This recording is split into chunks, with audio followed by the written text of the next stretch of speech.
Hello friends, कैसे हैं आप लोग। आज हम लोग डिस्कस करेंगे। हम लोग का दूसरा लेक्चर है भारतीय भूगोल का, इंडियन ज्योग्राफी का सेकंड लेक्चर है। उसमें हम लोग देखेंगे कि भारत के पड़ोसी देश एवं इनकी साझी सीमाएं क्या क्या हैं, कि भारत के कौन कौन से पड़ोसी देश हैं और इनसे जो सीमाएं साझी हो रही भारत की, वो किस प्रकार से जटिल सीमा साझा एक तरह से बोला जाता है इसको। तो एक एक सीमाएं साझी हो रही हैं तो इनकी क्या विशेषताएं और क्या हैं।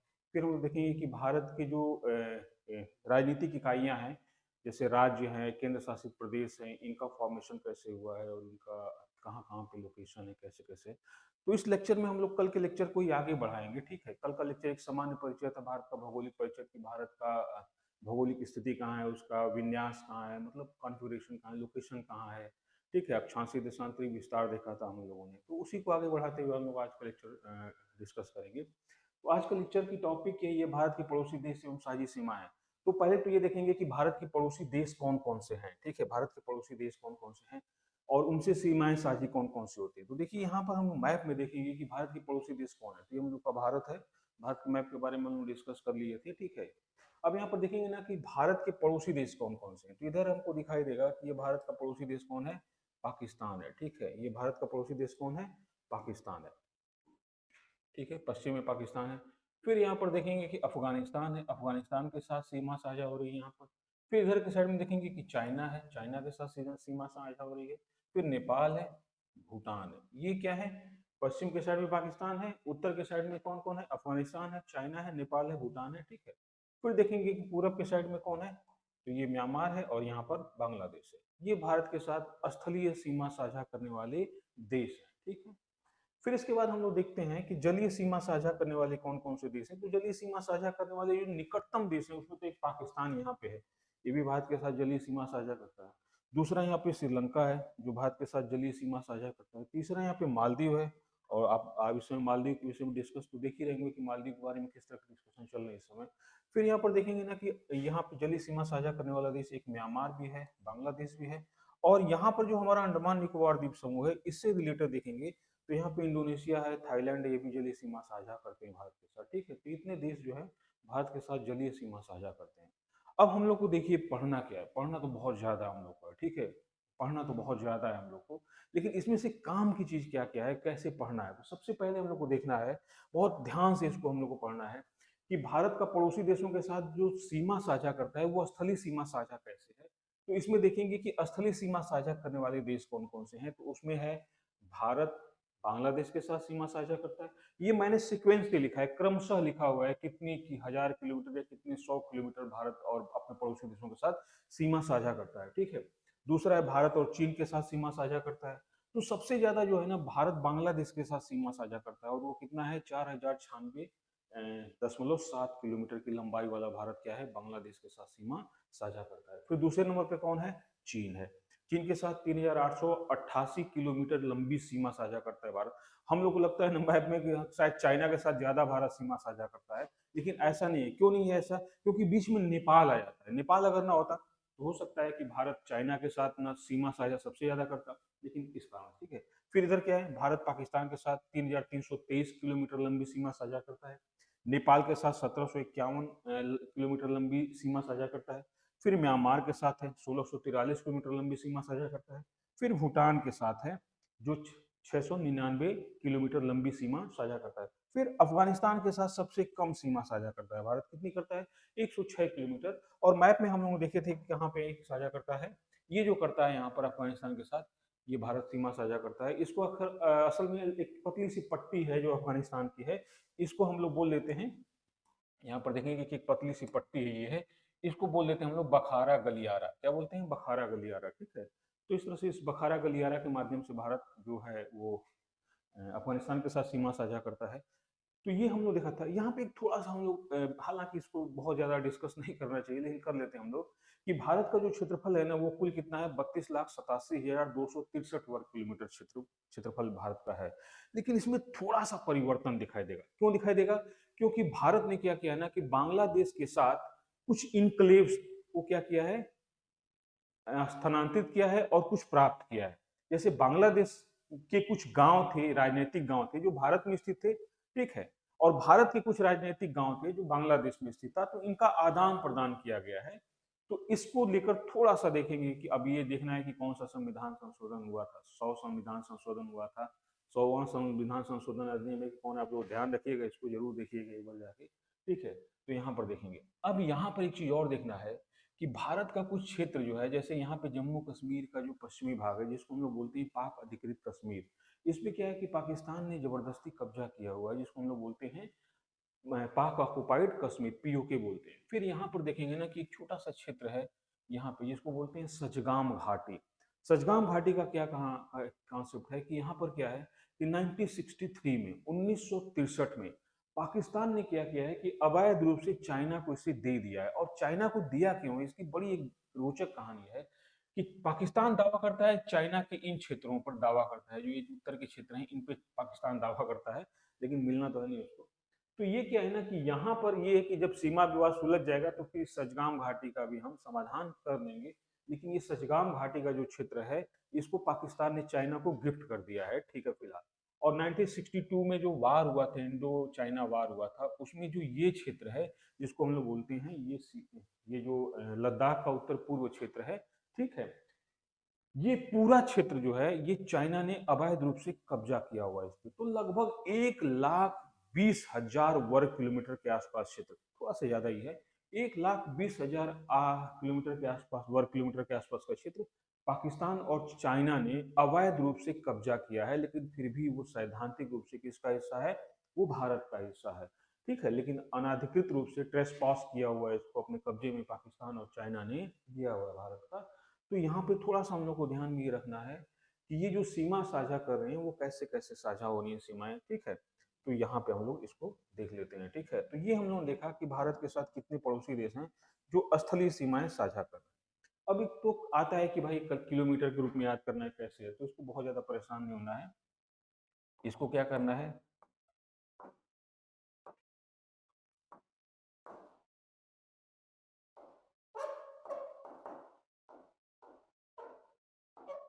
ठीक है, ऐसे याद कर लेंगे। देखिए, बी से बांग्लादेश हो गया, चाइना को च से लिख दिया, प से क्या लिख दिया हमने, पाकिस्तान, और न से क्या लिख दिया, नेपाल लिख दिया हमने, और में म्यांमार को डिनोट करता है या शो करता है, और यहाँ पे इंग्लिश के वर्ड हैं बी ए, मतलब बचपन में बी ए। अगर इसको हम एक सूत्र से बनाकर याद कर ले तो हमें इसमें प्रॉब्लम नहीं होगी कि किसकी सीमा कितनी लंबी है कितनी छोटी है, क्रमशः हमें क्या हो जाएगा, ये याद हो जाएगा। तो सबसे पहले तो यही करना है कि इसको हमें देख लेना है कि कितनी किलोमीटर लंबी भारत की सीमा साझा किस देश से होती है, और उस देश की कहाँ स्थिति है, भारत के किस साइड में है, उत्तर में, पूर्व में, पश्चिम में, किस साइड में, उसको देख लेना है। फिर क्रम से याद कर लेना है, बचपन में बीए। अब ये बहुत टिपिकल भी नहीं है, बहुत आसान है ये कि बचपन में बीए ऐसे आप याद कर लेंगे, बचपन में बीए। तो बी से क्या हो जाएगा, बांग्लादेश हो जाएगा, च से क्या हो जाएगा, चीन हो जाएगा, प से क्या हो गया, पाकिस्तान हो गया, न से क्या हो गया, नेपाल हो गया, में से क्या हो गया, म्यांमार हो गया, बी से क्या हो गया, अरे भूटान हो गया, और यहाँ पे क्या हो गया, अफगानिस्तान हो गया। तो यहाँ पर देखिएगा कि ये जो इंग्लिश वाला बी है इसका मतलब भूटान है, ठीक है। अब ये नहीं कि ये बी वाला जो है उसको आप बांग्लादेश नहीं, इस तरह से देख लीजिएगा। तो बचपन में बी है, अगर इस कॉन्सेप्ट से आप याद करेंगे तो आपको एकदम याद हो जाएगा कि हमारे देश के साथ सीमा साझा करने वाले जो पड़ोसी देश हैं वो किस क्रम में हमारी सीमाएं साझा करते हैं, सबसे लंबी सीमा किसके साथ साझा हो रही है, सबसे छोटी सीमा किसके साथ साझा हो रही है। तो ये चीज हमको ध्यान में रखना है। तो इस सूत्र से भी याद कर सकते हैं आप लोग, ठीक है। अब हम लोग को इसके बाद देखना है, दूसरा यहाँ पे कॉन्सेप्ट देखना है कि जो सीमा साझा हो रही है, इसी में हम देख लेते हैं कि जो सीमा साझा हो रही है, जैसे भारत और बांग्लादेश के साथ सीमा साझा हो रही है, भारत और चीन के साथ सीमा साझा हो रही है, तो यहाँ पर हम लोग को देखना है अब कि भारत से के जो राज्य हैं वो किन किन देशों के साथ सीमा साझा करते हैं, ठीक है। तो यहाँ पे हम लोग को देखना क्या है कि राज्यों को भी ध्यान में रखना है। अब इसको थोड़ा सा और डिटेल में हम लोग देखते हैं यहाँ पर। तो देखिए यहाँ पर क्या है कि बांग्लादेश के साथ भारत के कौन कौन से राज्य सीमा साझा करते हैं, ठीक है। तो इस अगर मैप में देखेंगे तो देखिए बांग्लादेश के साथ कौन कौन से राज्य सीमा साझा करते हैं, तो ये बांग्लादेश है। तो सबसे पहले कौन कर रहा है, यहाँ पे पश्चिम बंगाल कर रहा है, फिर कौन कर रहा है, यहाँ असोम कर रहा है, असोम सीमा साझा कर रहा है किसके साथ, बांग्लादेश के साथ। फिर कौन कर रहा है, मेघालय है यहाँ पे, फिर क्या है, त्रिपुरा है, फिर क्या है, मिजोरम है। तो ये इतने राज्य भारत के हैं जो बांग्लादेश के साथ सीमा साझा करते हैं, ठीक है। फिर इसके बाद हम लोग देखेंगे कि बांग्लादेश के साथ तो इतने देश हैं, पश्चिम बंगाल है, असम है, मेघालय है, त्रिपुरा है, मिजोरम है, ये राज्य क्या कर रहे हैं, सीमा साझा कर रहे हैं। फिर देखेंगे कि चीन के साथ कौन कौन से भारत के राज्य सीमा साझा करते हैं। तो इसमें हम लोग देखेंगे कि चीन के साथ कौन कौन सा अब राज्य रहता ना, तो देखिए जम्मू और कश्मीर को राज्य के रूप में नहीं, अब 2019 के बाद से इसको क्या कर दिया गया है, यूनियन टेरिटरी के रूप में इसको बना दिया गया है या इसको डिफाइन कर दिया गया है। तो देखिए चीन के साथ राज्य कौन कौन से, तो पहला तो हिमाचल प्रदेश है, दूसरा कौन है, उत्तराखंड है, तीसरा कौन है, यहाँ पर सिक्किम है, चौथा कौन है, अरुणाचल प्रदेश है। तो ये जो राज्य है ये चीन के साथ सीमा साझा करते हैं। और केंद्र शासित कौन सा है, लद्दाख केंद्र शासित है, जो चीन के साथ सीमा साझा करता है। ठीक है, तो ये हमें याद रखना है कि ये चीन के साथ कौन कौन से राज्य हैं और कौन सा केंद्र शासित प्रदेश है। तो लद्दाख क्या है, केंद्र शासित प्रदेश है। तो हिमाचल प्रदेश है, उत्तराखंड है, सिक्किम है, अरुणाचल प्रदेश है, ये राज्य चीन के साथ सीमा साझा करते हैं। पाकिस्तान के साथ कौन कौन से राज्य हैं जो सीमा साझा करते हैं, तो पाकिस्तान के साथ सीमा साझा करने वाले राज्य हैं गुजरात है, राजस्थान है और यहाँ पर कौन है, पंजाब है। क्योंकि जम्मू कश्मीर को क्या कर दिया गया है, डिवाइड कर दिया गया है और जम्मू को दो भागों में विभाजित कर दिया गया है, एक कश्मीर बना दिया गया है और एक लद्दाख बना दिया गया है, और दोनों को केंद्र शासित प्रदेश के रूप में बना के रखा गया है। ठीक है, अब आगे क्या होगा, संविधान में क्या करते हैं क्या नहीं करते हैं अलग बात है, लेकिन अभी जम्मू कश्मीर क्या है, ये यूनियन टेरिटरी है। तो इस तरह देखेंगे कि पाकिस्तान के साथ सीमा साझा करने वाले राज्य कौन से हैं, गुजरात है, राजस्थान है और पंजाब है। दो यूनियन टेरिटरी पाकिस्तान के साथ सीमा साझा करते हैं, जिसमें एक जम्मू कश्मीर है और दूसरा कौन है, लद्दाख है। ठीक है, लद्दाख, ये दो यूनियन टेरिटरी हैं जो भारत के साथ, अरे पाकिस्तान के साथ सीमा साझा करते हैं। फिर नेपाल के साथ देखेंगे तो कौन कौन से, उत्तराखंड है, उत्तर प्रदेश है, बिहार है, पश्चिम बंगाल है और सिक्किम है। ये राज्य जो हैं ये नेपाल के साथ सीमा साझा करते हैं। देखिए यहाँ पे कौन कौन हो गया, उत्तराखंड हो गया, ये उत्तर प्रदेश हो गया, ये बिहार हो गया, यहाँ पश्चिम बंगाल हो गया और यहाँ पर सिक्किम हो गया। ठीक है, तो ये नेपाल के साथ सीमा साझा करते हैं। फिर देखेंगे कि म्यांमार के साथ कौन कौन से राज्य हैं, तो अरुणाचल प्रदेश है, नागालैंड है, मिजोरम है, मणिपुर है। ठीक है, तो ये राज्य किसके साथ, म्यांमार के साथ सीमा साझा करते हैं। देखिए अरुणाचल प्रदेश है, नागालैंड है, मणिपुर है और मिजोरम है, ये किसके साथ है, ये म्यांमार के साथ सीमा साझा करते हैं। ठीक है, तो इन राज्यों को भी देख लेना है हमको। फिर भूटान के साथ कौन है, पश्चिम बंगाल है, सिक्किम है, अरुणाचल प्रदेश है और असम, ये राज्य जो है भूटान के साथ सीमा साझा करते हैं। तो देखिए भूटान के पश्चिम में कौन है, सिक्किम है इधर, फिर इधर किधर दक्षिण पश्चिम में कौन है, ये पश्चिम बंगाल है, फिर दक्षिण में कौन है, ये असम है, पूर्व में कौन है, अरुणाचल प्रदेश है भूटान पे। ठीक है, तो यहाँ पे ये देख लेना है। फिर इसके बाद देखेंगे कि अफगानिस्तान के साथ, तो यहाँ पे कौन है, सिर्फ एक केंद्र शासित प्रदेश है जिसको बोलते हैं लद्दाख, यही क्या है, अफगानिस्तान के साथ सीमा साझा करता है, जो हमने बताया था 106 किलोमीटर लंबी सीमा, जिसको बोला था बखारा गलियारा। ये नेपाल, भूटान, अफगानिस्तान के साथ भारत की लद्दाख क्षेत्र जो है यूनियन टेरिटरी है वो सीमा साझा करता है। तो ये तो बड़ी आराम सी बातें होंगी, बहुत आम सी बातें होंगी। इसमें ऐसे क्वेश्चन तो यूपीएससी पूछेगा नहीं कि नहीं नहीं कौन कौन से हैं क्या है, तो इसमें हमको बहुत ज़्यादा ये नहीं सोचना है कि नहीं इतना आसान क्वेश्चन पूछने वाला यूपीएससी और बहुत इतने से पढ़ के हमको याद हो जाएगा कि नहीं यहाँ पे हो गया काम हमारा, नहीं ऐसा नहीं है। इसमें अब हमारा ट्विस्ट कहाँ से आएगा, इसमें ट्विस्ट यहाँ से आना है कि देखिए ये तो हमने जान लिया कि एक आउटलाइन के रूप में कि भारत के ये राज्य हैं जो अपने इतने पड़ोसी देशों के साथ सीमा साझा करते हैं। अब यहाँ पे क्वेश्चन ये भी पूछ सकता है कि भारत का कौन सा ऐसा राज्य है जो सबसे ज्यादा किसी देश के साथ सीमा साझा करता है, मतलब कौन सा ऐसा राज्य है जिसकी सीमा सबसे ज्यादा विदेशी देशों राज्यों से सीमा साझा होती है। ठीक है, मतलब दूसरे देश से सीमा साझा करता है। तो डेफिनेटली देखेंगे ना कि अगर जम्मू कश्मीर विभाजित नहीं हुआ होता, जम्मू कश्मीर अगर एक रहा होता, तो डेफिनेटली क्या है, इधर पाकिस्तान और उत्तर में चाइना है, अफगानिस्तान, इसके साथ सबसे ज्यादा सीमा साझा करता है। लेकिन जम्मू कश्मीर को विभाजित कर दिया गया, लद्दाख अलग यूनियन टेरिटरी हो गया, जम्मू कश्मीर अलग यूनियन टेरिटरी हो गया। तो यहाँ पर हम लोग देखेंगे ना कि यहाँ पर पश्चिम बंगाल है जो सबसे लगभग 2200 किलोमीटर के आसपास ये क्या करता है, बांग्लादेश के साथ सीमा साझा करता है। ठीक है, तो ये इस चीज को देखना है, कौन सा ऐसा राज्य है जो सबसे छोटी सीमा साझा करता है किसी देश के साथ। ठीक है, सबसे छोटी सीमा साझा करता है किसी देश के साथ। अब यहाँ पे हम लोग कंफ्यूज हो जाएंगे। ठीक है, तो इसको जाके सीक्वेंस में ये भी याद रखना है, कभी कभी कमीशन का मूड है भाई, कमीशन पूछ सकता है 4 राज्यों का नाम दे दे और कहेगा ऐसा कि घटती सीमा साझा के क्रम में इसको व्यवस्थित कीजिए। जैसे मान लेते हैं पहले स्थान पर दे दिया पश्चिम बंगाल, दूसरे स्थान पर दे दिया बिहार, तीसरे स्थान पर दे दिया उत्तर प्रदेश, चौथे स्थान पर दे दिया उत्तराखंड। कहेगा इसमें घटती सीमा की, विदेशी सीमा की लंबाई के घटते क्रम में, तो सबसे ज्यादा सीमा कौन साझा कर रहा है किसी देश के साथ, वेस्ट बंगाल लगभग 2200 किलोमीटर लंबी है। फिर कौन कर रहा है, फिर बिहार है, फिर कौन है, उत्तर प्रदेश है, फिर कौन है, उत्तराखंड है। तो ये क्या करेंगे ना, घटते क्रम में या इसी को बढ़ते क्रम में भी दे सकता है। देखो, एक तो पहली बात ये है कि इतना ज़्यादा पैनिक नहीं होना है कि इतना रट के जाना है भाई कि सारी राज्यों की सीमाएँ याद कर लेंगे, ऐसा बिल्कुल भी नहीं करना है।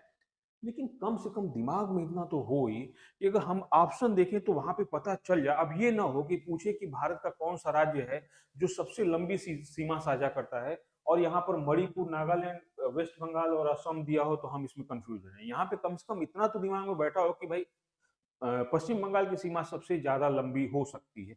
एक एक एक प्रोबेबिलिटी आपके मन में हो, कम से कम इतना तो होना ही चाहिए। रटना नहीं है भाई, देखो एक चीज़ मैं बता दूँ आपको, यूपीएससी कभी रट के नहीं निकाल सकती। यूपीएससी में ऐसा क्वेश्चन फॉर्मेशन किया जा रहा है कि रट के नहीं निकाल सकते आप। तो आप रटने के चक्कर में कभी मत पड़िएगा कि नहीं रट के हम निकाल लेंगे और रट लेंगे तो हमारा हो जाएगा। अरे कुछ नहीं हो सकता है भाई रट के। आप 100 प्री की बात कर रहा हूँ, मेंस की तो बहुत रटने की प्रोबेबिलिटी ही नहीं उसमें ज़्यादा है।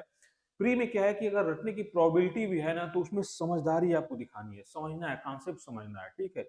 और अगर फैक्चुअल नॉलेज भी आपको गेन करना है या याद करना है, फैक्ट भी आपको पढ़ना है, तो भी समझ के पढ़ना है। ये नहीं कि रट डाले आप।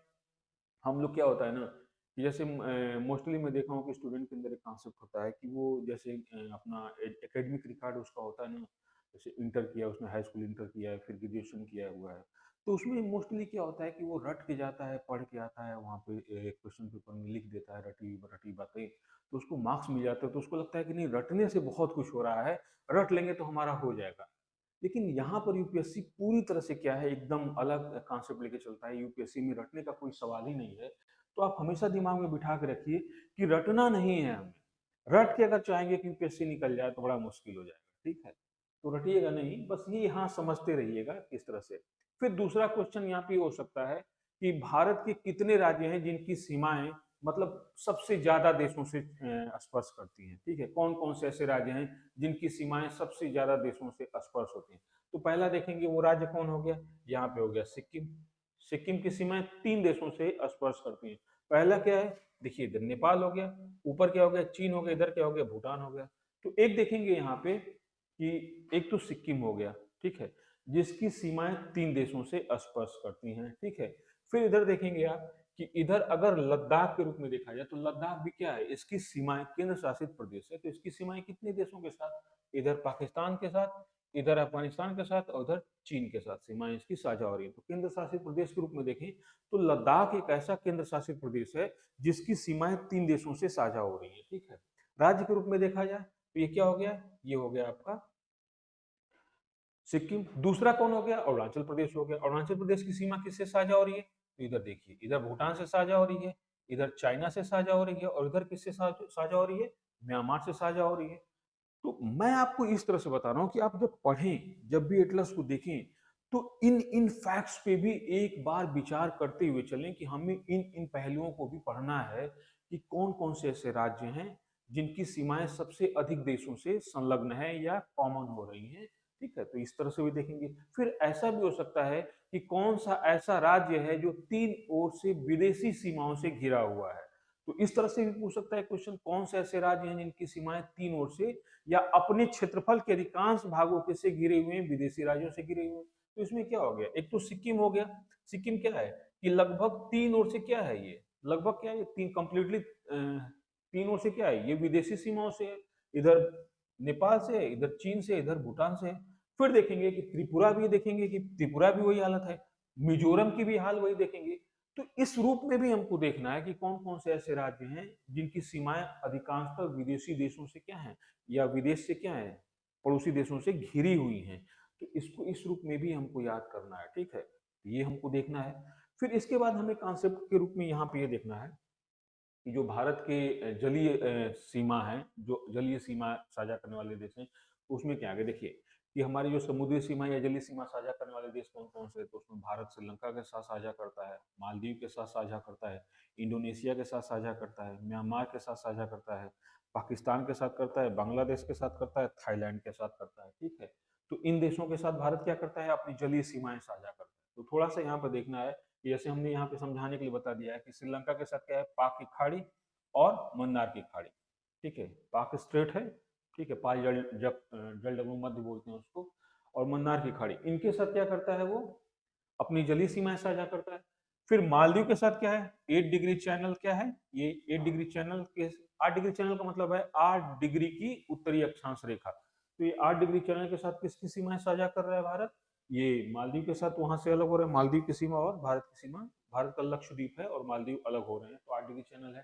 ठीक है, फिर आपको जाके मैप में देखना है कि भारत का जो अंडमान निकोबार द्वीप समूह है, ये इंडोनेशिया से किसके थ्रू अलग हो रहा है, कौन सी ऐसी जलराशि है, उसका नाम क्या है जिसके थ्रू अलग हो रहा है। फिर म्यांमार भारत के अंडमान निकोबार द्वीप समूह का जो उत्तरी एक द्वीप है जिसका नाम हम लोग आगे पढ़ेंगे, जब पढ़ेंगे द्वीप समूह उसका हम लोग पढ़ेंगे। और म्यांमार का एक द्वीप है जो चाइना के इस समय लगभग लगभग चाइना वहां पे अपना सैन्य अड्डा बना चुका है, तो वो कौन सा चैनल है। फिर पाकिस्तान के साथ क्या है, दिक्कत क्या है इसके साथ, ठीक है, कौन से ऐसी जलीय सीमा है जिसके साथ हम लोग साझा करते हैं, विवादित भी बहुत है। बांग्लादेश और थाईलैंड का भी जाके आपको देखना है, एटलस में बहुत ध्यान से देखना है कि कौन कौन सी जलीय सीमाएं हैं। ठीक है, तो यहाँ पर तो हम लोग इन चीजों को देख लेंगे।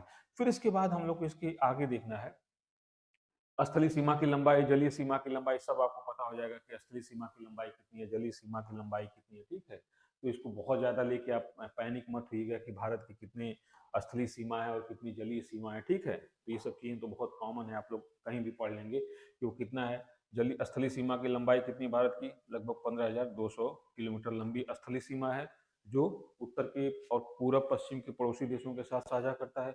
जलीय सीमा कितनी है, ये 7,516.6 किलोमीटर की लंबी जलीय सीमा है। ठीक है, अब इसी को देखेंगे तो ये क्या है, 15,200 किलोमीटर जो यहाँ से शुरू होती है ये सर क्रीक से, और ये पाकिस्तान होते हुए, अफगानिस्तान होते हुए, चाइना होते हुए, नेपाल, भूटान, इधर म्यांमार होते हुए, बांग्लादेश होते हुए यहाँ पे समाप्त होती है स्थलीय सीमा। इसकी लंबाई कितना है, 15,200 किलोमीटर की लंबी है।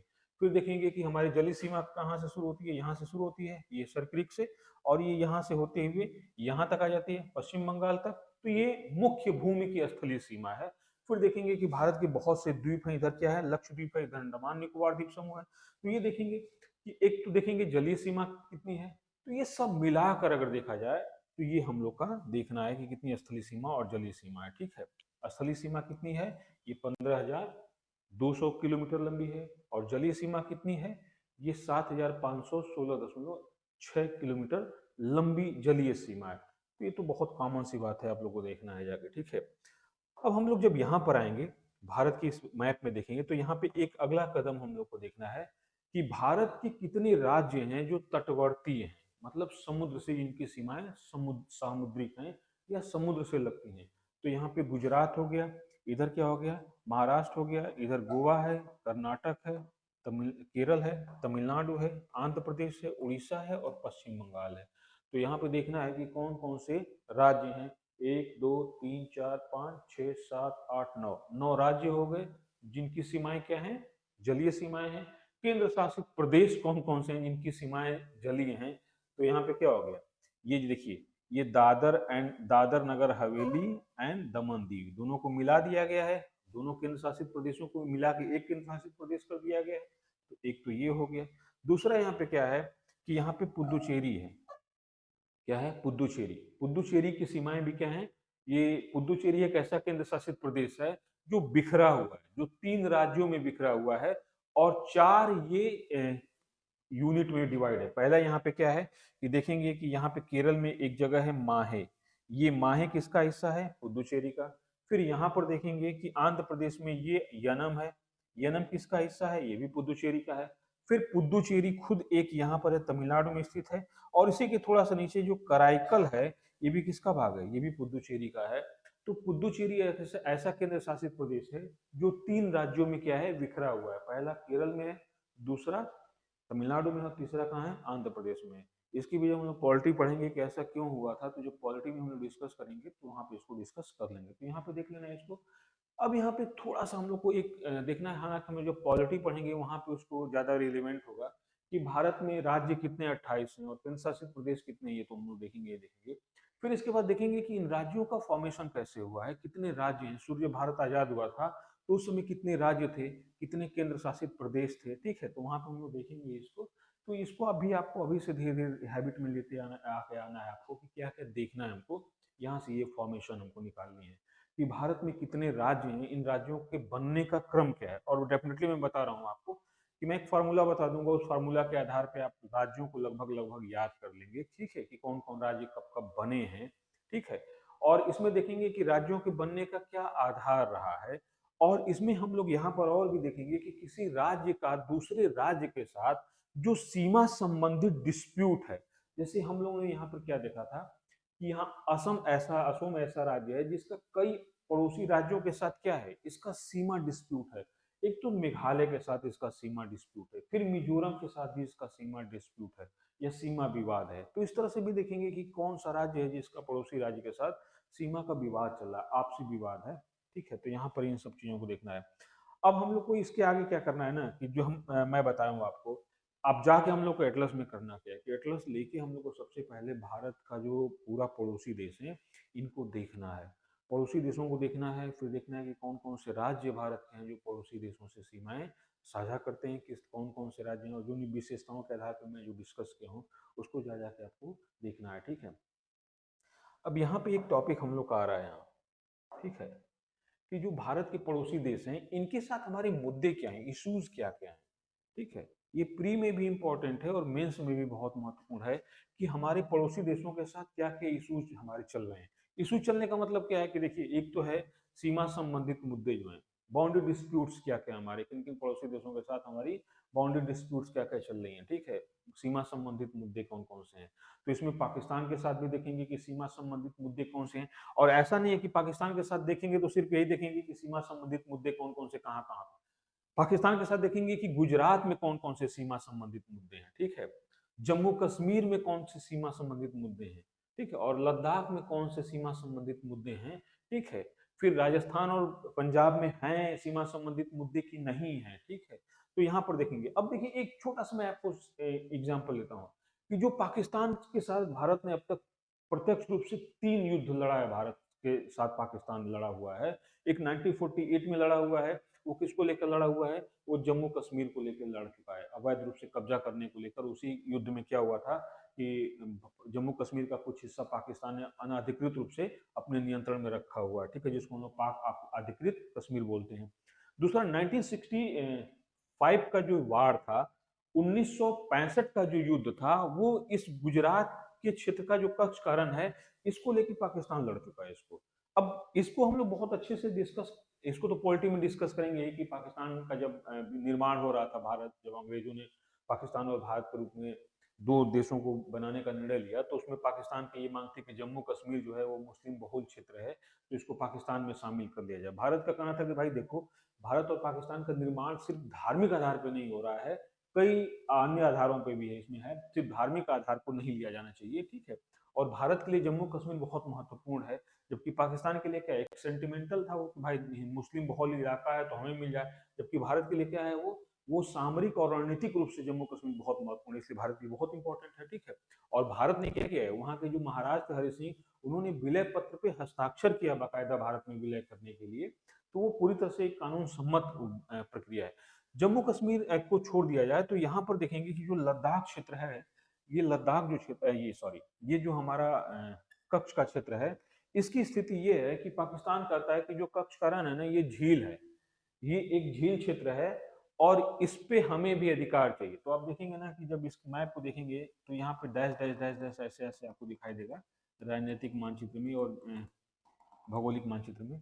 तो दरअसल ये होता क्या है ना कि जब ये पूरी तरह से एक तरह से दलदली क्षेत्र है, और जब मानसून मानसून समय आता है, जैसे जुलाई अगस्त सितंबर अक्टूबर, तो उस समय क्या होता है ना कि वर्षा इतनी अधिक होती है, इस क्षेत्र में थोड़ी सी होती है, तो इस पे क्या होता है कि ये बाढ़ से प्रभावित क्षेत्र रहता है, इसमें बाढ़ग्रस्त क्षेत्र होता है ये। तो इसको पाकिस्तान कहता है ना कि ये झील के रूप में है, और इस झील के रूप में है तो इसमें हमें भी हिस्सा चाहिए। इसकी बाउंड्री क्या करे, भारत साझा करे तो आधा हिस्सा हमको दे दे, आधा अपने रखे, ठीक है। लेकिन भारत कहता है कि भाई ये एक दलदली क्षेत्र है, और ये क्या होता है, मानसून के समय ये बाढ़ से प्रभावित रहता है, लेकिन बेसिकली ये है क्या, ये स्थलीय क्षेत्र है, ये जलीय क्षेत्र या दलदली क्षेत्र नहीं है। तो इसको लेके पाकिस्तान ने 1965 में भारत पे क्या किया था, हमला कर दिया था। बड़ा दर्दनाक कहानी रही थी। जो गुजरात के जो मुख्यमंत्री थे, उनके जो सिविल एविएशन था उसको उड़ा दिया, जो हवाई जहाज थे उसको उड़ा दिया पाकिस्तान, और उनमें उनकी डेथ हो गई थी, ठीक है। फिर 1971 का वार हम लोग जानते ही हैं, वो लेके जो पूर्वी पाकिस्तान था उस समय, अब बांग्लादेश है, इसके निर्माण को लेकर, क्योंकि जब पाकिस्तान का निर्माण हुआ था ना, तो पाकिस्तान का एक पश्चिम भाग था जिसको पश्चिमी पाकिस्तान बोलते थे, और एक यहाँ पे था बंगाल का पूर्वी भाग था जिसको पूर्वी पाकिस्तान के रूप में डिफाइन किया जाता था, तो इसको था। तो इसके निर्माण को लेकर 16 दिसंबर 1971 को जो बांग्लादेश का निर्माण हुआ, इसको लेकर एक युद्ध हुआ। चौथा युद्ध होता है जिसको हम लोग कारगिल युद्ध बोलते हैं, अवैध घुसपैठ को लेकर। ये लगभग 4 मान लीजिए कि प्रत्यक्ष युद्ध पाकिस्तान भारत के साथ लड़ चुका है। तो एक तो देखेंगे कि सीमा संबंधित मुद्दे कौन कौन से, ठीक है, पाकिस्तान के साथ देख लिया हम लोग। फिर देखेंगे कि चीन के साथ साथ कौन कौन से हमारे सीमा संबंधित मुद्दे हैं। अफगानिस्तान के साथ तो कोई सीमा संबंधित मुद्दा है भी नहीं हम लोग का, ठीक है। और इसलिए भी नहीं है कि देखिए एक क्या है ना, कि हम लोग सैद्धांतिक रूप से तो मानते हैं कि ये जो लद्दाख का क्षेत्र है, यहाँ पे पाकिस्तान अफगानिस्तान अपनी सीमा साझा करता है यहाँ पे। लेकिन बेसिकली है क्या ना, कि ये जो क्षेत्र है ना, ये बाल्टिस्तान क्षेत्र जो है, ये बाल्टिस्तान गिलगित बाल्टिस्तान क्षेत्र जो ये क्षेत्र है लद्दाख का, इस पे पाकिस्तान ने अनाधिकृत रूप से कब्जा किया हुआ है, ठीक है। तो अफगानिस्तान के साथ भारत की वो सीमा साझा हो रही है जिस पर अनाधिकृत रूप से कौन कब्जा किया हुआ है, इस पर पाकिस्तान ने कब्जा किया हुआ है। ये जो गिलगित बाल्टिस्तान क्षेत्र है, ठीक है, इस पे कौन कब्जा किया हुआ, पाकिस्तान ने। तो सैद्धांतिक रूप से भारत अफगानिस्तान के साथ सीमा साझा तो कर रहा है, लेकिन व्यवहारिक रूप से क्या है कि उस पे पाकिस्तान का कब्जा है, ठीक है। तो यहाँ पे दिमाग में आपको ये भी बात बिठा के रखनी है। तो ये है, अफगानिस्तान के साथ कोई सीमा विवाद है नहीं। चाइना के साथ सीमा विवाद है, और चाइना के साथ सीमा विवाद क्या है कि देखिए चाइना दुनिया का ऐसा एक देश है कि लगभग 14 देशों के साथ ये सीमा साझा करता है, जिनमें 12 देशों के साथ इसने अपना सीमा विवाद सुलझा लिया है। सिर्फ 2 देशों के साथ ये सीमा विवाद सुलझाने को तैयार नहीं है, और उसको एक प्रेशर पॉइंट के रूप में रखता है। उसमें एक भारत है, दूसरा भूटान है। दोनों के साथ क्या है कि सीमा विवाद नहीं सुलझाना चाहता है, या इसको विवाद के रूप में रखता है। अब यहाँ पर एक चाइना का क्या है, जो माओ यहाँ के शासक थे 1949 में, ये जब चीन के राष्ट्रपति बने, तो उन्होंने एक नारा दिया कि जो चाइना हाथ है, और ये तिब्बत क्या है, इस हाथ की हथेली। ये तिब्बत क्या है, इस हाथ की हथेली है। उन्होंने तिब्बत को बोला था कि हाथ की हथेली, ये फॉर्म है, ठीक है। और जो ये इंगुलियां हैं, ये 5 इंगुलियां हैं, उन्होंने कहा कि एक उंगली कौन है, ये भारत का लद्दाख क्षेत्र है, जो एक उंगली है। दूसरी उंगली को उन्होंने क्या कहा था, नेपाल की तरफ भी इशारा किया, सिक्किम की तरफ इशारा किया, भूटान और अरुणाचल प्रदेश, इस तरह से उन्होंने इशारा किया कि ये 5 इंगुलियां हैं। और हाथ तभी कंप्लीट हो सकता है कि जब उसकी हथेली आ जाए। तो उसने क्या किया, तिब्बत पे अनाधिकृत रूप से कब्जा कर लिया, और कहा कि अब बाकी किसकी है, बाकी इंगुलियों को जोड़ने की है। तो वो लद्दाख से लेकर अरुणाचल प्रदेश तक इस तरह से अपनी उंगलियों को गिनाता है, और कहता है कि ये उंगलियां जब तक साथ में नहीं आएंगी तब तक मेरा पूरा हाथ कंप्लीट नहीं होगा। तो देखिए चाइना क्या करता है, लद्दाख में अनाधिकृत रूप से कब्जा किया है, और यहाँ पे जानते हैं गालवान घाटी को लेकर कितना विवाद चला है, ठीक है। फिर यहाँ पे भूटान के साथ देखेंगे कि डोकलाम विवाद जो बहुत तगड़े से चला है, डोकलाम विवाद को लेकर। और हमारे पड़ोसी देशों में आप चाइना कितना ज़्यादा अपना इन्वेस्टमेंट कर चुका है, उनको फेवर कर चुका है अपने road and one route policy के थ्रू, ठीक है। तो इसके हम इसको भी ध्यान में रखते हुए देखेंगे कि चाइना के साथ कहाँ कहाँ हमारा सीमा विवाद है। तो यहाँ पे देख लेंगे कि लद्दाख में सीमा विवाद है। हिमाचल प्रदेश और उत्तराखंड में कोई सक्रिय सीमा विवाद नहीं है। थोड़ा बहुत है, कुछ चीज़ों को मानता है कि नहीं ये दर्रे हमारे में है, यहाँ से कुछ चीज़ें हैं, लेकिन बहुत ज़्यादा यहाँ से नहीं है। सबसे ज़्यादा विवाद तो यहाँ पर लेकर है लद्दाख का जो ये क्षेत्र है, ठीक है, इसको अक्साई चीन वाला क्षेत्र है, इसको लेके है, अक्साई चीन वाला क्षेत्र है। फिर सिक्किम को लेके विवाद था, लेकिन धीरे धीरे चाइना ने मान लिया कि हाँ भारत को, भाई सिक्किम भारत का ही राज्य है, तो यहाँ पे नहीं है। लेकिन बट यहाँ पे नया एक विवाद शुरू हो गया है, और वो शुरू क्या हुआ है कि यहाँ पे जो भूटान का ये जो पश्चिमी भाग है, ये डोकलाम, यहाँ पर चाइना क्या कर रहा है कि बहुत बड़ा अपना बेस बना रहा है और नियंत्रण में ले रहा है, ठीक है। और यहाँ पे क्या है, चुम्बी घाटी है, जो सिक्किम और भूटान के और चाइना के तीनों के सेंटर पे चुम्बी घाटी है, जो सामरिक रूप से बहुत महत्वपूर्ण है। और भारत के लिए यहाँ पे है कि अगर यहाँ पर चाइना बहुत ज्यादा सशक्त उपस्थिति करेगा, तो ये जो भारत का पूर्वोत्तर भारत से जुड़ने वाला जो छोटा सा पतला सा स्ट्रिप है, जिसको चिकन नेक बोलते हैं, यानी मुर्गे की गर्दन बोलते हैं, चिकन नेक, इसको कहीं ना कहीं ब्रेक कर देगा, तो ये पूरा हमारा पूर्वोत्तर भारत क्या हो जाएगा, शेष भारत से कट जाएगा। तो सामरिक रूप से ये बहुत महत्वपूर्ण है। अब चाइना ने, हम भले कुछ कहें, लेकिन रियलिटी तो यही है कि डोकलाम वाले इशू पे चाइना ने कहीं ना कहीं बार्गेनिंग कर लिया है भूटान के साथ, और हमारे लिए ये एक सामरिक रणनीतिक रूप से क्या है, एक वीकनेस के रूप में ये आने वाले समय में बनेगा, और अभी भी बन रहा है ये, ठीक है। तो यहाँ पर देखेंगे अरुणाचल प्रदेश में, आप देख ही रहे हैं कि अरुणाचल प्रदेश में 1962 में जब चाइना इंडो चाइना वार हुआ था, अरुणाचल प्रदेश बहुत अंदर तक घुस गया था, ठीक है। और यहाँ पे जो अभी भी सुनने में आ रहा है कि यहाँ पे बहुत से उसने अवैध गांवों को बसाया हुआ है चाइना, तो यहाँ पे अरुणाचल प्रदेश में विवाद चल रहा है, ठीक है। फिर इसके बाद हम लोग देखेंगे कि इन विवादों के साथ साथ फिर इसके बाद देखेंगे कि हमारे जो अगले जो देश है वो बांग्लादेश है, और बांग्लादेश के साथ क्या क्या हमारे मुद्दे हैं, सीमा संबंधित मुद्दे अगर बांग्लादेश के साथ देखें, तो बांग्लादेश के साथ सीमा संबंधित मुद्दों को काफी हद तक हम लोग सुलझा चुके हैं। थोड़ा बहुत डिस्प्यूट रह गया है जिसको हम लोग धीरे धीरे क्या कर लेंगे, सॉल्व कर लेंगे। लेकिन बांग्लादेश के साथ जो मुख्य डिस्प्यूट है ना, वो सीमा संबंधित नहीं है, बल्कि क्या हो गया है, नदी जल बंटवारा हो गया है। और अवैध घुसपैठ, ठीक है, अवैध घुसपैठ जो बांग्लादेशी भारत में आके रहते हैं, ये मुद्दा है, ठीक है। और ये प्रवासी समस्या जिसको हम लोग रिफ्यूजी बोलते हैं, या जिसको बोलते हैं हम लोग शरणार्थी समस्या, ये समस्या है, ठीक है। तो ये बांग्लादेश के साथ हमारी जो समस्या है, ठीक है, इसमें मेन समस्या सीमा संबंधित समस्या जो है वो बांग्लादेश के साथ लगभग लगभग सॉर्ट आउट कर ली गई है, समाप्त कर ली गई। म्यांमार के साथ कोई सीमा संबंधित समस्या है नहीं हम लोग की। नेपाल के साथ और भूटान के साथ भी कोई बेसिक सीमा समस्या नहीं है। बस थोड़ा सा अब जो हम लोगों ने देखा है कि नेपाल कुछ उग्र रूप धारण कर रहा है, और यहाँ पर एक क्षेत्र है, इसको लेकर नेपाल क्या कर रहा है, अपने नक्शे में दिखा रहा है, ये उत्तराखंड का जो पूरी भाग है इसको लेकर कि हमारे नक्शे में है, और एक ग्रेटर नेपाल का कॉन्सेप्ट दे रहा है, जिसमें हम अखंड भारत देते हैं तो उस तरह से ग्रेटर नेपाल का कॉन्सेप्ट दे रहा है नेपाल। तो इसको देखेंगे कि यहाँ पर लेके कुछ समस्याएं हैं, ठीक है। फिर ये जो काली नदी है उसके नदी जल बंटवारे को लेकर भी नेपाल के साथ साथ है, नेपाल से भी हमारी थोड़ी तलखी बनी हुई है, क्योंकि नेपाल में सत्ता परिवर्तन है, कहीं ना कहीं वो भारत विरोधी गतिविधियों में लिप्त है। लेकिन ये एक तरह से देखा जाए कि नेपाल के हित में ही होगा कि भारत के साथ अपने संबंध को अच्छे से बना कर रखे, ठीक है। तो इन मुद्दों को हम लोग देखेंगे। अब मुद्दे यहाँ पे क्या क्या है कि जो रिसेंट में है और जो रेलिवेंट है, जो बने हुए हैं, ठीक है, तो इनको हम लोग देखना है कि ये मुद्दे कौन कौन से। फिर हम लोग देखेंगे कि इधर जो जलीय सीमा साझा करने वाले देश हैं उनके साथ भी हमारा कोई बहुत ज्यादा विवाद है नहीं। थोड़ा बहुत विवाद किसके साथ है, जो पाकिस्तान से मछुआरे आते हैं भारत में, या भारत के मछुआरे हैं जो अनजाने रूप से क्या करते हैं, एक दूसरे के जलीय सीमा का उल्लंघन कर लेते हैं, एक दूसरे की जलीय सीमा में प्रवेश कर लेते हैं। तो यहाँ पे समस्या, इसी तरह की समस्या किसके साथ है, श्रीलंका के साथ है, कि भारत के कुछ मछुआरे जाते हैं श्रीलंका के आसपास, तो उनके जलीय क्षेत्र में चले जाते हैं गलती से, तो श्रीलंका उनको पकड़ लेता है। इसी तरह से बांग्लादेश में भी क्या करते हैं, ये पकड़ लेते हैं। तो ये थोड़ा बहुत इशू है, लेकिन इनके साथ भी कोई बहुत ज्यादा सीमा विवाद, जलीय सीमा विवाद नहीं है।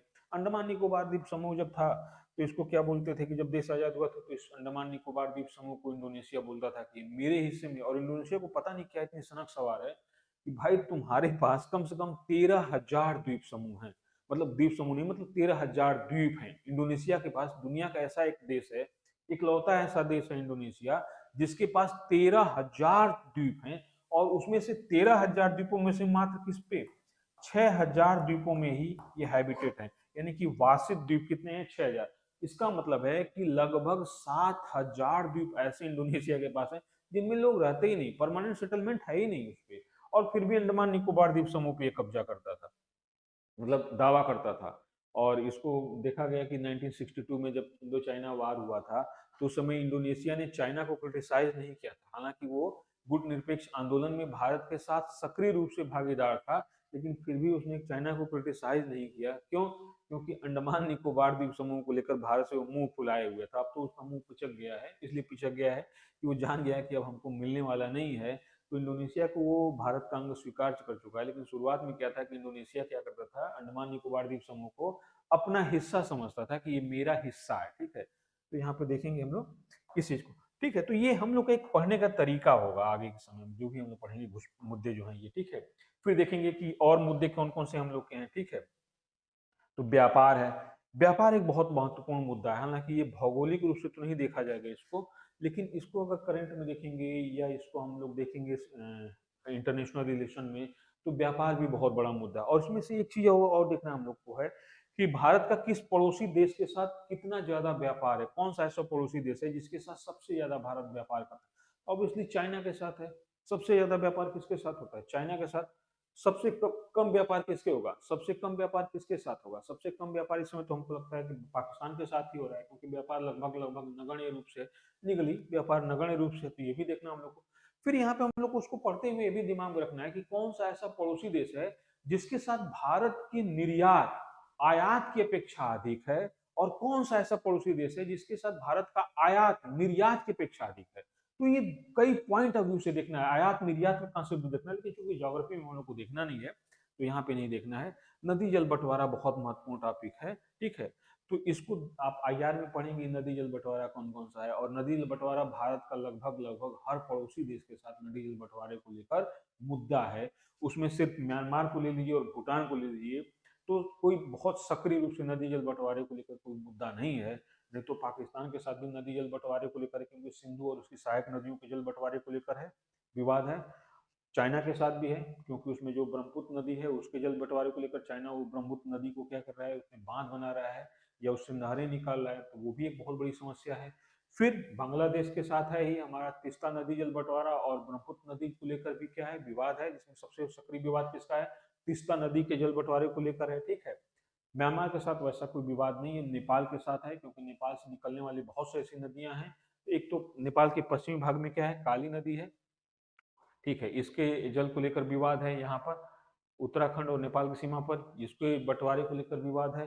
दूसरा, नेपाल से बहुत सी नदियां ऐसे निकलती हैं, जैसे गंडक है, कोसी है, इनके जल के नियंत्रण को लेकर है कि नेपाल इनके जल को नियंत्रित करे ताकि उससे ये उत्तर प्रदेश और बिहार के भागों में बाढ़ ना आए, ठीक है, या इसको लेकर। अब हालांकि कुछ भारत समझौता किया हुआ है नेपाल के साथ, इन नदियों के जल को क्या करना है, नियंत्रित करना है। बांग्लादेश को देख ली नदी जल बंटवारा क्या है, म्यांमार के साथ वैसा कोई नदी जल बंटवारे को लेकर कोई मुद्दा है ही नहीं।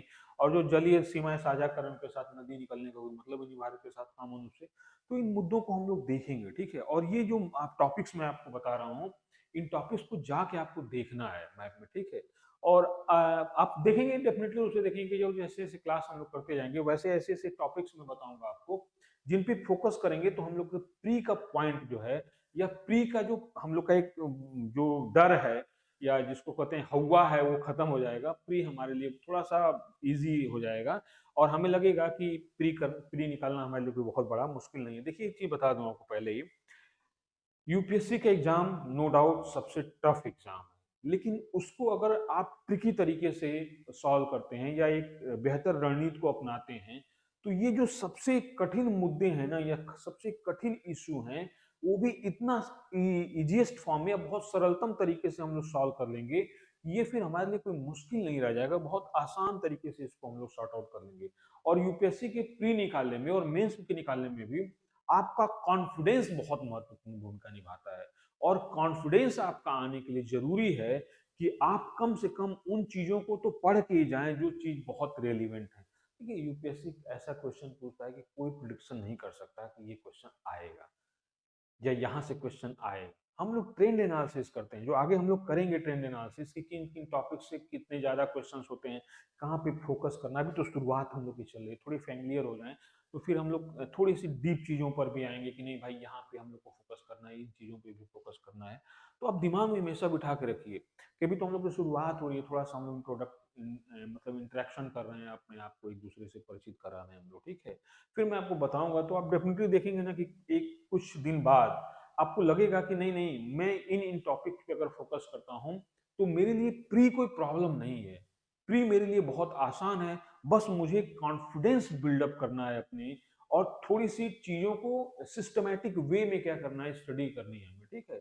तो आई होप आपको ये चीज समझ में आई होगी, ठीक है, कि भारत और उस पड़ोसी देश कौन कौन से हैं, और भारत की जो राजनीतिक इकाइयां हैं, राज्य भारत के हैं, इन राज्यों का निर्माण कैसे कैसे हुआ है, ठीक है, कौन कौन से राज्य कहाँ पर स्थित हैं इनकी। अब इसमें देखिए एक चीज और आपको बता दे रहा हूं मैं आपको, यहाँ पे राज्यों को देखने के साथ साथ हम लोग क्या देखना है, कि देखना है कि ये राज्य जो है ना, इनकी राजधानियां कहाँ कहाँ पे हैं, और कौन कौन से ऐसे राज्य हैं जिनको पड़ोसी देशों के साथ इनकी सीमाएं साझा हो रही हैं। जैसे कभी कभी ऐसे भी पूछ लेता है कि कर्नाटक राज्य की सीमाएं 5 राज्यों से उभयनिष्ठ हैं, ठीक है। अब इसको आप देखिए, इधर क्या है, गोवा, महाराष्ट्र हो गया, तेलंगाना हो गया, इधर आंध्र प्रदेश हो गया, इधर क्या हो गया, तमिलनाडु हो गया, इधर केरल हो गया।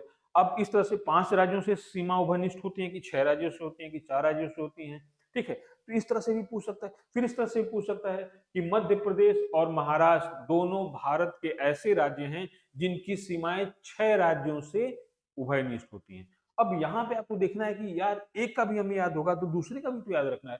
अब इसका ये मतलब नहीं है कि सारे राज्यों की सीमाएं याद कर लीजिए आप सीमा न मत याद कीजिएगा, इस मैप को अपने मेंटल मैप के रूप में, एकदम मतलब मेंटल मैप, बिल्कुल दिमाग में मैप छप गया हो आपके कि यार देखो ये मध्य प्रदेश है, तो मध्य प्रदेश के पश्चिम में तो गुजरात है, उत्तर पश्चिम में कौन है, राजस्थान है, उत्तर में कौन है, उत्तर प्रदेश है, इसके पूरब में कौन है, तो इसके पूरब में छत्तीसगढ़ है, दक्षिण में कौन है, तो महाराष्ट्र है। तो इस तरह से याद करेंगे ना तो खुद ब खुद आपको क्या हो जाएगा, याद हो जाएगा। फिर महाराष्ट्र देखेंगे कि महाराष्ट्र के कौन है, पश्चिम में समुद्र है, उत्तर पश्चिम में कौन है, गुजरात है, उत्तर में कौन है, मध्य प्रदेश है, पूरब में कौन है, छत्तीसगढ़ है, तेलंगाना है, और दक्षिण में कौन है, कर्नाटक है और गोवा। तो ये क्या करना है ना कि आपको मैप एकदम बना के अपने दिमाग में मेंटल मैप के रूप में आपको बिठा लेना है, ठीक है। तो इस तरह से जैसे कभी कभी पूछ भी सकता है कि उत्तर प्रदेश राज्य की सीमाएं, ठीक है, कितने राज्यों से लगती हैं, या इसको छोटा सा तेलंगाना राज्य की सीमाएं उड़ीसा से लगती हैं कि नहीं है। अब हम लोग कंफ्यूज हो जाएंगे कि हाँ उड़ीसा से लगती है कि नहीं लगती है, ठीक है। तो इस तरह के हम लोग दिमाग में थोड़ा थोड़ा हम लोग को इसको पढ़ना है। और इन चीजों को देखिए, मैं एक चीज बता दे रहा हूँ आपको कि ये मैप को रटना नहीं है, मैप को समझना है, देखना है, उसको समझ लेना है कि ये मैप है भाई, इस तरह से हमको, ठीक है। तो आई होप आपको ये चीजें समझ में आई हों, और धीरे धीरे हम लोग जो क्लास चलेगी तो हम लोग बहुत से ऐसी चीजों के बारे में, ऐसे टॉपिक्स के बारे में भी डिस्कस करेंगे जिन टॉपिक्स को पढ़ के हमारा प्री का जो डर है वो खत्म हो जाएगा, या इतना कम हो जाएगा कि प्री आज की एग्जाम की डेट आते आते हम इतने कॉन्फिडेंस में आ जाएंगे कि प्री हमारे लिए कोई मुसीबत नहीं होगी, ठीक है। और नहीं तो क्या होता है ना कि स्टूडेंट एक मान के चलिए आप कि प्री निकल जाना सफलता नहीं है। प्री निकल गया तो आप सेलेक्ट होंगे कि नहीं होंगे ये श्योर नहीं है, लेकिन प्री नहीं निकला तो आप नहीं बनेंगे ये तो श्योर हो गया। कि प्री नहीं निकलेगा तो मेंस में बैठेंगे ही नहीं, तो आईएएस बनने का सवाल ही नहीं आता है। लेकिन प्री निकल गया तो कोई जरूरी नहीं है कि आप आईएएस बने, लेकिन प्रोबेबिलिटी तो बनी रहेगी ना कि हम बनेंगे।